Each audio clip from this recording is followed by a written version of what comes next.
Yes,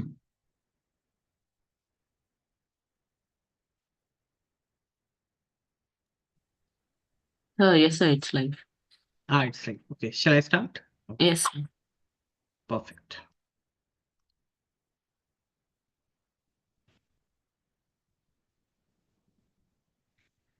Some other faculties thumbnail has been like Yes, sir. on I'll my, change it. I'll change it. okay, okay. So yes, good evening, everyone. This is Dr. Abhijeet, and today we are on, the Oracle 90 Days Foundational Life Class for University Exam. And today the topic that I will be discussing with you guys, it is the acid-base balance part 2. We have already covered the part 1 previously, and today I will be covering the part 2. So in this particular session, I will be revising the entire topic in the form of Q&A, that is the question and answer format, right? It can be the long type of questions or the short answers or essay type of questions, right? So everything will be covered in a very crisp, concise, and conceptual manner, right? So these questions have been taken with respect to like what have the various universities all over India they have asked. Yeah, in the previous 10 years, right? And of course, the most important ones will be covered over here, right? So the ones who are preparing for the prof exams and the ones who are going to give the INI-CET exam or the NEET PG exam can also benefit from this particular session. Now, I will be discussing today's topic in the form of like three particular types of question. One is the long essay question, which is like the 10 marks, right? I will be telling you how to write the answer as well. The short essays, it can be either 8 marks or 5 marks type of question. And the short answers, which are either like 3 marks or 2 marks type of questions, right? So I will be discussing the metabolic acidosis, alkalosis, right? After that, I will be discussing the renal regulation of acid-base balance, the anion gap, okay, and the disorders also. So that is I will be covering in the form of Q&A, the entire topic of acid-base balance, right? So guys, you already know for flexible learning, we have those recorded classes which are available on the app, and the ones who are not attending the sessions live, they can always go on for the recorded ones. Live classes, we are conducting live classes daily between 6 p.m. to 10 p.m., right? Even the practical sessions, no other app will provide you with the recorded practical sessions. We have the recorded version of the practical sessions which are available on the app. Even 1 month before the exam, no students will come and ask me, sir, it's impossible to read the book just 10 days before or 20 days before. So I always ask students to go on for this exam module, the express exam module, which covers the highly important and potent topics under 20 hours. So you can just go on for revising these particular topics, right? And the most important one, that is the hard copy book set that, yes, the ones who find difficult to read the textbooks, right, at just 1 month before the exam can always go on for these book sets. But again, the standard books are never a replacement to these notes or something. So I always insist on no going on for the standard textbooks, and then obviously you can just go on for these books as well, right? The notes.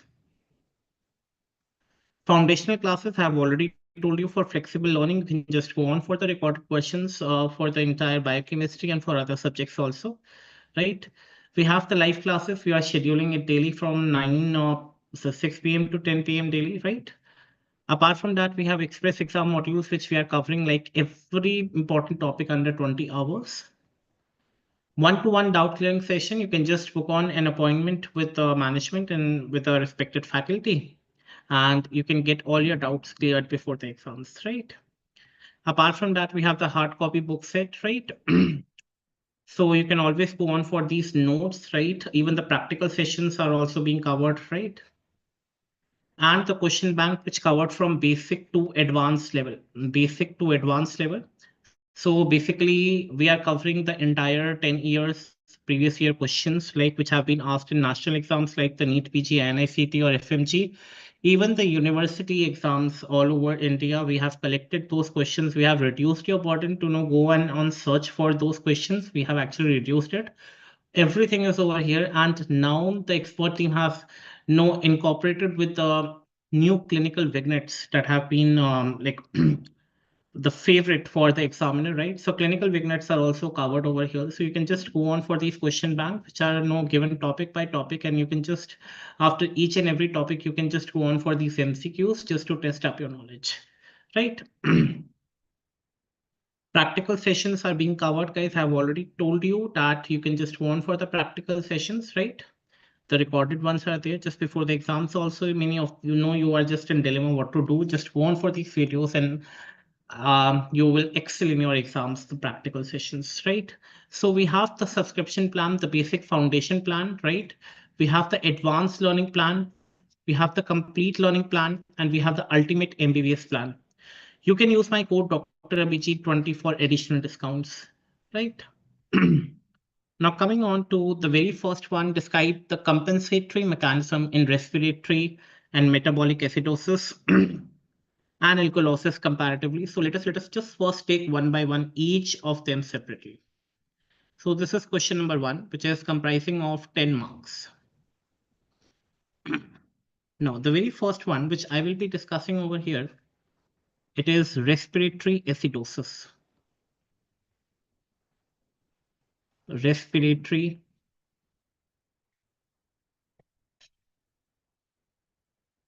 acidosis. Now, when I say respiratory acidosis, guys, now what is the cause for respiratory acidosis? First, you should know this. What is the cause for respiratory acidosis?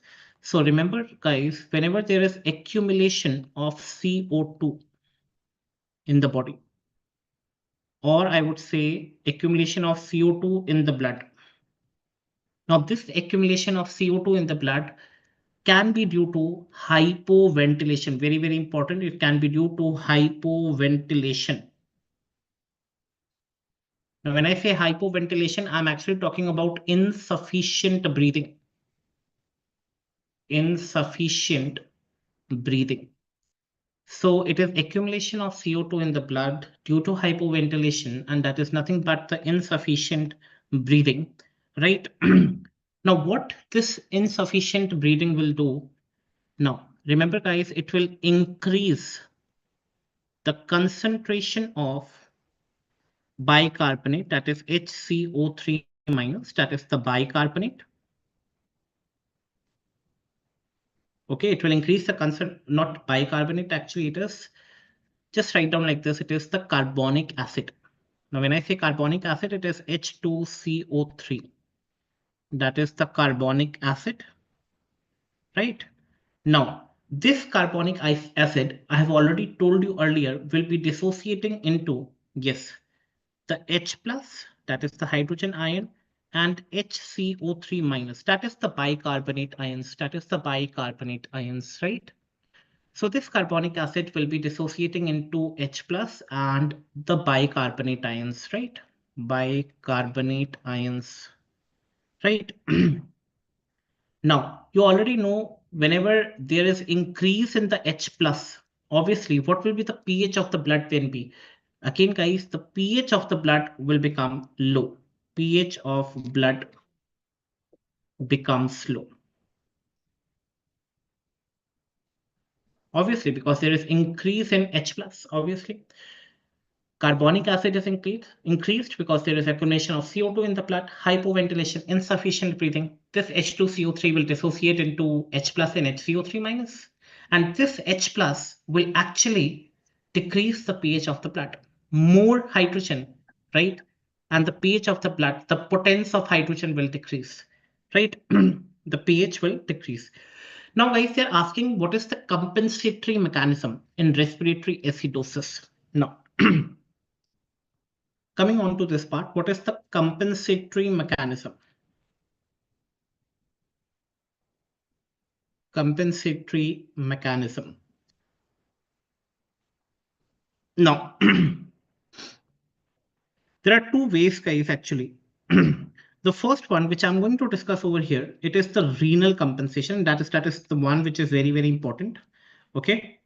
the renal compensation. Although this no compensation will take hours to know actually to be fully effective, or it will take very very long hours to know become fully effective. But this is the only way. Now, what the kidneys can do? Now, obviously, what we are losing, right? So the kidneys will actually compensate by retaining bicarbonate, retaining bicarbonate. Now, obviously, this bicarbonate will act as a buffer. Okay, it will act as a buffer to the excess of hydrogen ions, right? So now, what this bicarbonate will do, it will actually help to, okay, it will actually help to now retain the normal pH of the blood, to retain the normal pH of the blood, right? So even the kidneys also, the kidneys also can excrete, kidneys also can excrete the hydrogen ions out of the body, right? Via urine. So this is how the compensatory mechanism works. But guys, again telling you, this is no, it takes hours to days to be fully effective, right? So this was about the respiratory acidosis. Coming on to respiratory alkalosis. Respiratory alkalosis. Now, now again, guys, what is acidosis? Accumulation of CO2. What will be alkalosis, guys? Yes, it occurs when there is, what is the cause, guys? There is excessive loss of CO2, right? So if there is excessive loss of CO2, right? And that can occur due to hyperventilation. Hyperventilation. Okay. Now, what this excessive loss of CO2 will do? It will decrease the carbonic acid. There will be decrease in the carbonic acid in blood, right? It will decrease the carbonic acid in the blood. Okay. And obviously, if the carbonic acid is decreased, the pH will be increased. The pH will be increased. Now, over here also, if we talk about the compensation, compensation, it is basically done by the kidneys. That is the renal compensation that you have to remember. Now, kidneys, what it will do earlier, they were no, kidneys will decrease the bicarbonate, right? Reabsorption. Kidneys will decrease the bicarbonate reabsorption.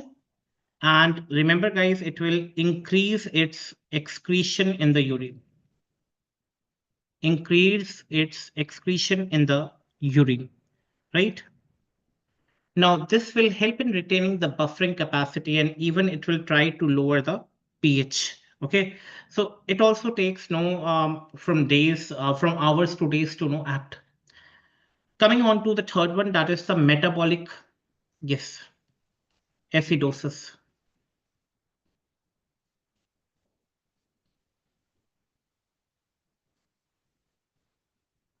Now, it simply means, guys, you already know, we have already discussed in the last class, it is excess of hydrogen or there is loss of bicarbonate, both ways. If there is excess of hydrogen ions or there is a loss, much loss of bicarbonate, okay. Now, it can be, we have discussed a condition earlier, but it is like the diabetic ketoacidosis, right? Or it could be lactic acidosis. We have discussed lactic acidosis, or even if there is any kidney failure also, kidney failure.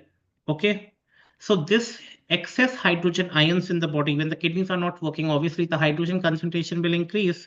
Now what it will do, it will lower the blood pH, it will lower pH of blood, right? It will lower the pH of blood. Now, what will be the compensatory mechanism over here? Compensatory mechanism or the compensation, guys, remember the lungs over here. The lungs will act over here. Now, what the lungs will do, it will increase rate and depth of breathing. That is hyperventilation. Now, they are increasing the depth and the rate of breathing just to exhale more CO2, right? So they are exhaling more CO2. Automatically, it means that there will be a reduction in the concentration of carbonic acid in the blood, carbonic acid in the blood, and obviously it will help to increase the pH. It will help to increase the pH. Now this lungs wala part, no, it takes only minutes to act. So it is actually very, very fast. Okay. So that is you have to remember. The fourth one that I wanted to discuss with you, it is the metabolic alkalosis. Metabolic alkalosis. Okay. Now, you guys already know alkalosis over here will mean when there is excess of bicarbonates. When there is excess of bicarbonate, or there is loss of hydrogen ions, exactly opposite to acidosis, right? Now, this metabolic alkalosis can occur due to vomiting. Obviously, guys, in vomiting or diarrhea, basically, you are no, the hydrogen ions is basically no reduced, right? Or even patients who are using diuretics like furosemide. When you will be studying pharmacology in the second year, you will be coming on to the loop diuretics, that is the furosemide. So basically, they act by excretion of these H plus ions, right? Or if you are excessively taking antacids, this pantoprazole, Rantac, obviously these kinds of drugs, the prazole drugs.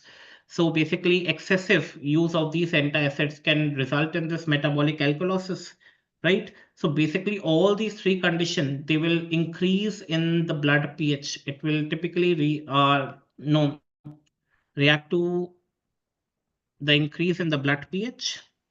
Now, over here again, the lungs will be acting the compensatory mechanism. The compensation will be done by the lungs, right? So basically, the lungs will be decreasing the breathing rate. Now, when I say breathing rate, guys, I'm actually talking about hypoventilation. Hypoventilation. Now, decrease in the breathing rate automatically means that the lungs want to retain CO2. Okay. Now, CO2 is retaining in the blood. There will be increase in carbonic acid, and obviously the pH will be decreased. I mean, coming back to normal, right? Earlier, the pH was basic alkalosis. We have to take the pH back to normal, right?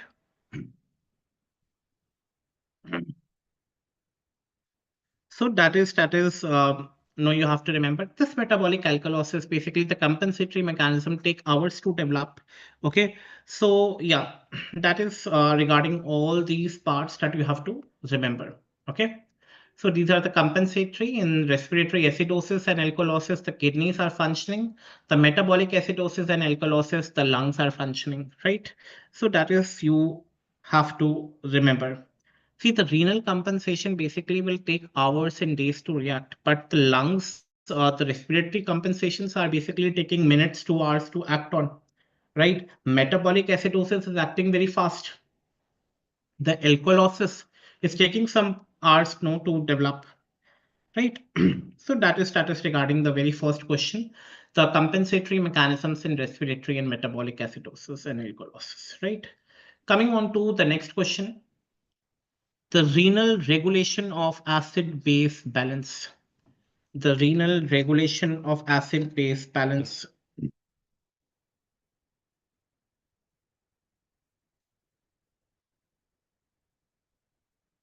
No.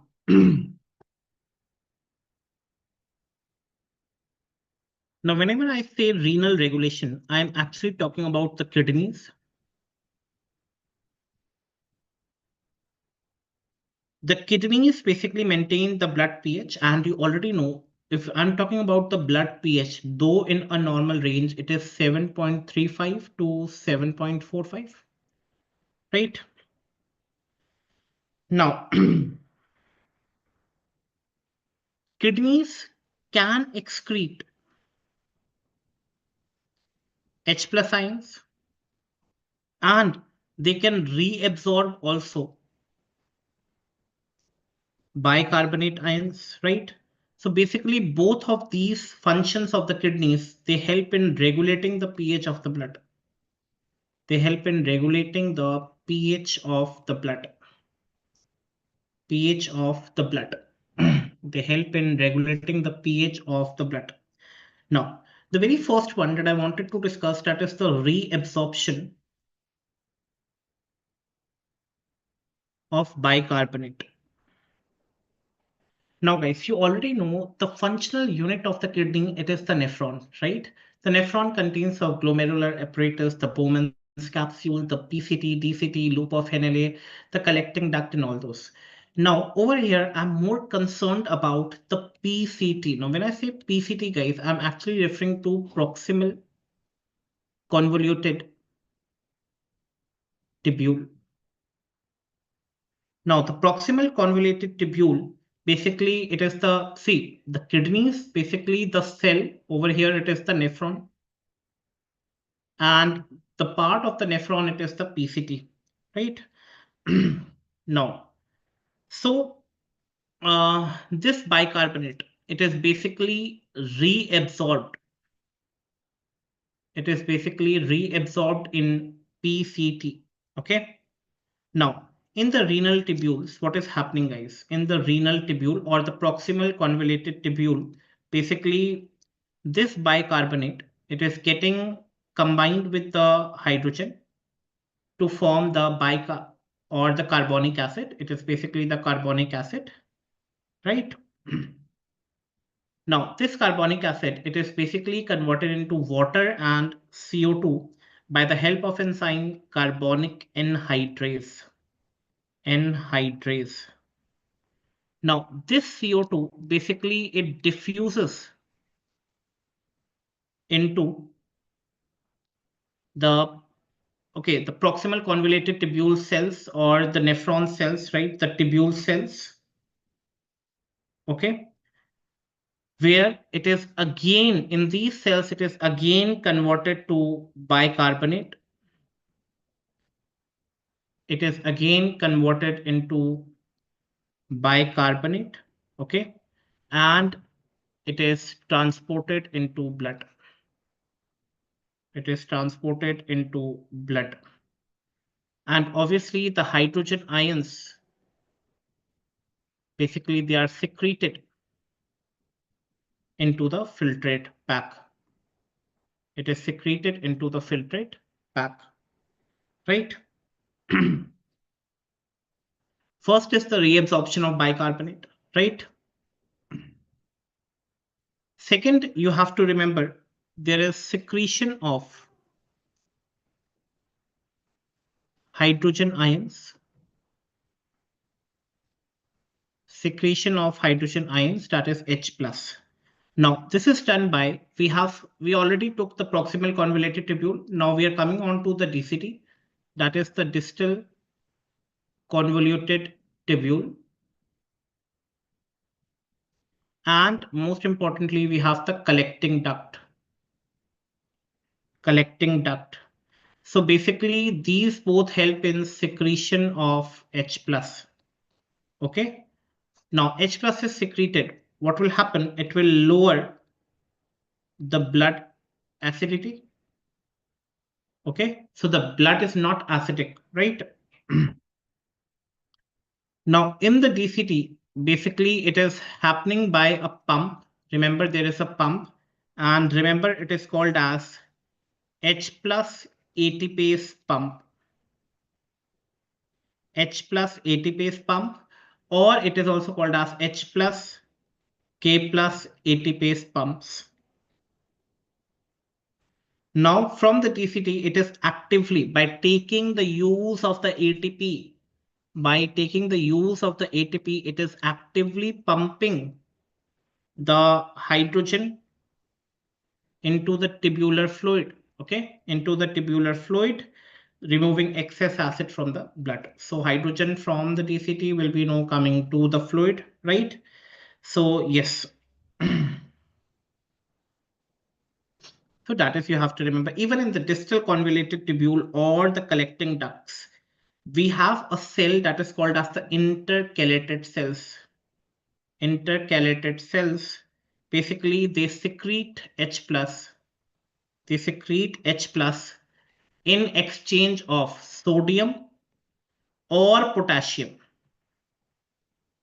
Okay, they secrete, the intercalated cells will secrete the H plus in place of no sodium and potassium.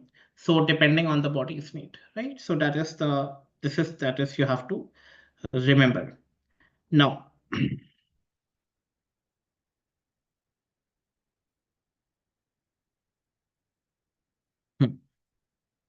even the kidneys are, they can also generate the new bicarbonate also, right? So remember guys, ammonium excretion, that is again not that much you have to go into detail because it is a short type of a question in 5 marks. You can just write about the reabsorption of bicarbonate and the secretion of the hydrogen ions that will now in turn imply. Next question, describe the anion gap and its significance in metabolic acidosis. Okay, so remember guys, so anion gap basically, okay, so remember it is the difference between measured cations. Now when I say cations guys, I am actually talking about the positively charged ions, right? So in brackets you can just write down, it is the positively charged ions and measured anions. Measured anions, remember, it is the negatively charged ions,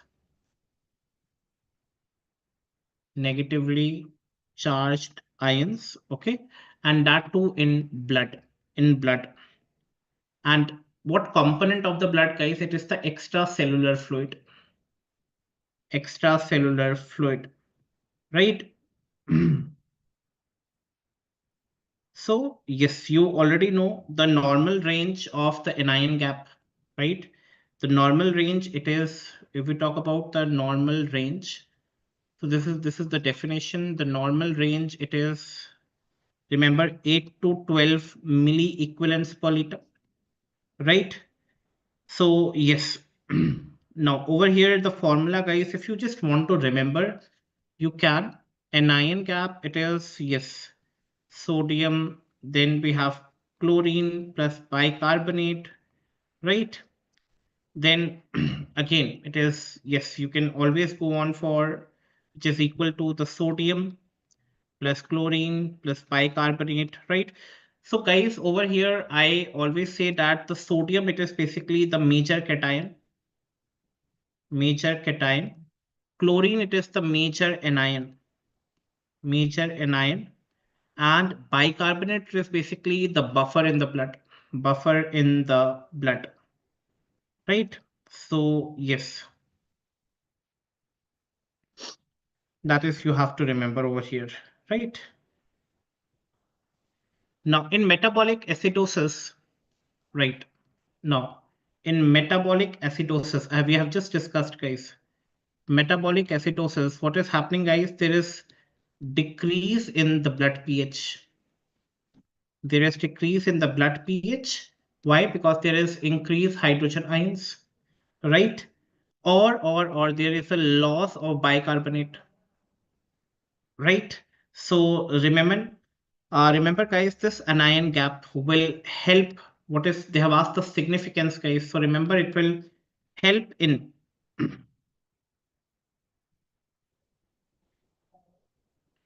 identifying the cause of metabolic acidosis. right? So basically there are of two types. Remember, it is HAGMA, that is called as high anion gap metabolic acidosis, right? And we have NAGMA, that is the normal anion gap metabolic acidosis, right? So high anion gap basically means if we have more than 12 milliequivalents per liter. So indicates that no guys, there are some additional no anions which are unmeasured. Either it could be the toxins that are present in the blood, or there can be any organic compounds that are present in the blood, right? Organic acids actually. So remember, so they are accumulating into the blood. So extra acids will basically contribute to the decrease in the bicarbonate, right? And that is something you have to remember. And this high anion gap metabolic acidosis, what are the examples? Examples are very important. One is the very common one, that is the diabetic ketoacidosis. Diabetic ketoacidosis. Obviously, guys, you already know the ketone bodies, the oxaloacetate or the acetone, guys, they accumulate in the blood, right? So even the beta hydroxybutyrate. One more you can remember, that is the lactic acidosis. Lactic acidosis. Conditions such as uremia, the renal failure, right? Or there can be alcoholic ketoacidosis due to high or no accumulation of alcohol, right? So that is you have to remember. Now in the normal anion gap, guys, the normal anion gap, the primary disturbance, it is basically the loss of bicarbonate without the measure of unmeasured anions, without the accumulation of unmeasured anions. Okay. Now the normal anion gap is there, but there, remember guys, the blood still becomes more acidic because of this bicarbonate buffer system, right? So remember the normal anion gap you can just see in cases of diarrhea. Diarrhea. So basically in diarrhea, what is happening? The bicarbonate is getting lost through the gastrointestinal system, right? We have one more important one, that is the RTA, renal tubular acidosis, right? Now it is a situation in which the kidneys will fail to excrete or reabsorb the bicarbonate, right? So it will again lead to acidosis, right? There is one common disease in physiology you might have read, that is the Addison's disease. Addison's disease. So basically what happens in Addison's disease, there is reduced aldosterone, right? It may lead to decrease in the renal excretion of hydrogen ions and bicarbonate loss, right? So yes, that is you have to remember over here, right? Coming on to the next one, guys. Write a note on mixed acid base disorders with examples. Now, when I say mixed acid base disorders, basically we are referring to more than one acid base disturbance, right? So, yes. Now, in mixed disorder, we have the primary acid base disorders. Primary acid base disorders. Now, basically, we are referring, we have just discussed this. We have metabolic acidosis. We have metabolic alkalosis. We have respiratory acidosis and respiratory acidosis and respiratory alkalosis. Okay, so yes, diagnosis. Now, when I say diagnosis of these are basically, so you always have to examine the pH of the blood, examine the pH and the components of blood gas analysis, right? Blood gas analysis, right? So, for example, in the blood gas, we are actually measuring the bicarbonate or the CO2, right? And then we have an ion gap analysis, right? Now, over here, guys, whenever we say type of mixed acid base disorders,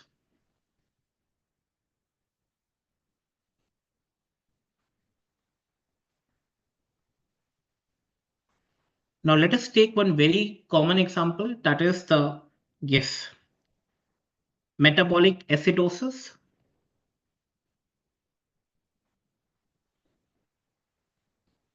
with respiratory compensation.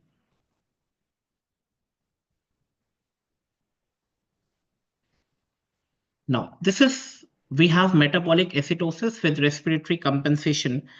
Now, let me just take an example over here to explain you guys. That is the very common diabetic ketoacidosis.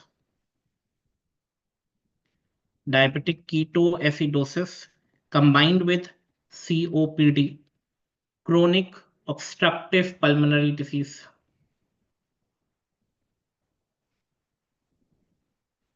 Chronic obstructive pulmonary disease.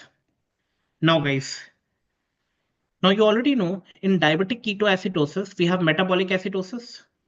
We have metabolic acidosis due to accumulation of ketone bodies, okay, leading to increase in hydrogen ions, right? The body compensates by hyperventilating, right? Exhaling CO2, right? To lower the PCO2 level and compensate for acidosis. Now imagine a condition, okay, a patient is also suffering from COPD, okay? Now in COPD, patient may have respiratory acidosis, right? Respiratory acidosis. Now, respiratory acidosis means there is impaired ventilation. There is impaired ventilation. Now, it automatically means retention of CO2. Retention of CO2. Now, it will again increase the PCO2 and it will again lower the pH. Now, in case there is a mixed type of this disorder, guys, where there is diabetic ketoacidosis, no, which is metabolic acidosis, and COPD, which is respiratory acidosis.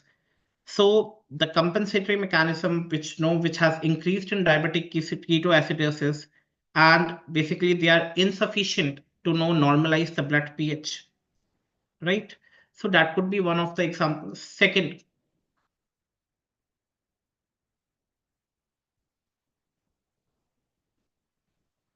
you can always remember metabolic alkalosis with respiratory compensation. So over here, remember we have, yes, the most common one, that is the vomiting, right? Metabolic alkalosis. And for respiratory compensation, yes, we can always take respiratory or chronic, let it be for a long time, chronic respiratory acidosis. Now, in vomiting, guys, you already know there is loss of gastric acid resulting in metabolic alkalosis, right? So there will be increased bicarbonate in the blood, right? So the body will not try to hypoventilate, right? It will try to retain the CO2 to help lower the pH. Now, coming on to the chronic respiratory acidosis, which can also occur due to COPD, that is chronic obstructive pulmonary disease. There is already CO2 retention and elevated PCO2 levels. So yes, if they are not considered no on the same scale, again there could be some disorders, right? We can take one more example, guys, that is metabolic acidosis with metabolic alkalosis. Now, you already know we have a condition called as CKD, chronic kidney disease, and yes, with diuretic use. I've already told you diuretics, the loop diuretics like furosemides, right? Now, in chronic kidney disease, the kidneys are unable to excrete the hydrogen ions, right? Leading to metabolic acidosis, obviously. Diuretics, or especially if we talk about the group of drugs called as thiazides, right, can cause no metabolic alkalosis due to excessive loss of chloride, okay, loss of potassium, right, which leads to an increase in the bicarbonate ions, right? So it occurs as a no mixed disorder of metabolic acidosis due to kidney failure and metabolic alkalosis due to diuretics, which can now complicate the further clinical picture, right?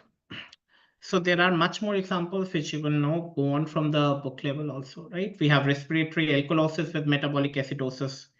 For example, if you are taking aspirin overdose, okay? So in that case also, yes, with hyperventilation, obviously. So we can also have respiratory alkalosis with metabolic acidosis, okay? We can also have respiratory acidosis with respiratory alkalosis. Imagine an acute asthma attack in a patient of COPD. So yes, that can be one of the things, right? Now, coming on to the next question. What is the normal range of yes, the blood PCO2 levels? So they have asked a very simple question, and the answer for this, it is 35 to 45 mm of Hg, millimeters of mercury, right? Mm of Hg, right? Let me write like this. Yeah, it is mm of Hg, millimeters of mercury, right? So it is based on the arterial blood gas analysis, right? ABG, arterial blood gas analysis, right? So it's basically, accessing the respiratory function of the patient, right? If we have like less than 35, so it will indicate respiratory alkalosis, and more than 45 will include, yes, the respiratory acidosis.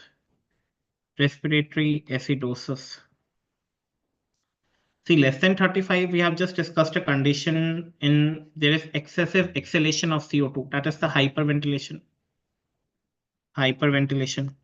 And more than 45, guys, it can be due to COPD, chronic obstructive pulmonary disease, or there can be no severe asthma, which can lead to this, right? So, yes. The next question. Define base excess and its clinical significance. So basically, the base excess, it is used to quantify the excess or deficit of base in the blood. Basically, it refers to the amount of acid or base,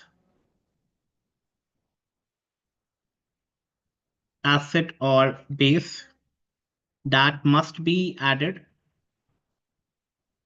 to a sample of blood to return the pH to normal. And what is the normal pH? It is approximately 7.40, right? So basically the temperature also, it should be 37 degrees Celsius at a standard temperature of 37 degrees Celsius, and assuming the normal PCO2 levels, that is 40 mm of Hg, and normal hemoglobin levels. So there should be normal PCO2 levels, that is 40 mm of Hg, and there should be normal hemoglobin levels in the blood. So it is actually reflecting the metabolic component of the blood or the acid-base balance, right? So if there is excess of base, it can be alkalosis. If there is excess or deficit of a base, it can be acidosis. So you already know excess of base, the clinical significance, guys. So it is alkalosis, and deficit of base, it is acidosis, right? Yes. Hmm.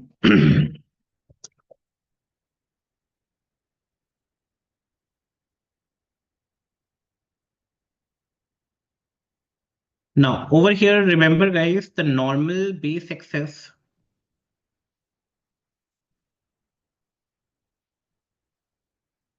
is 0 milliequivalent per liter, right? If it is more than 0 milliequivalent per liter, it is called as the positive base excess, right? So remember, it can be due to, right, vomiting, diuretic use, okay? Or if it is less than 0 milliequivalent per liter, it is called as the negative base excess. Negative base excess can be due to diabetic ketoacidosis, lactic acidosis, chronic kidney disease, renal tubular acidosis, or severe diarrhea. So this is the clinical significance of this base excess, right? So yes.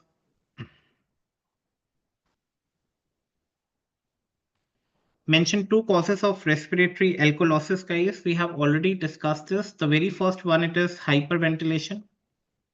Hyperventilation due to anxiety or panic attacks can be there. Or at high altitude, guys, at high altitude, there will be lower oxygen levels. At higher altitude, there will be lower oxygen levels, right? And lower oxygen, that is called as hypoxia, right? Low oxygen levels in the blood, right? So to compensate, the body will increase the rate and depth of breathing, right? So that could be resulting in respiratory alkalosis, right? So taken more oxygen, right? So yes. Now both of these condition, guys, remember they will lose too much of CO2. They lose too much of CO2, okay? And they will increase the pH of blood, and that will be resulting in respiratory alkalosis. Respiratory alkalosis, right? So that was regarding the causes of the respiratory alkalosis. So that was regarding the discussion for the acid-base disorders part 2.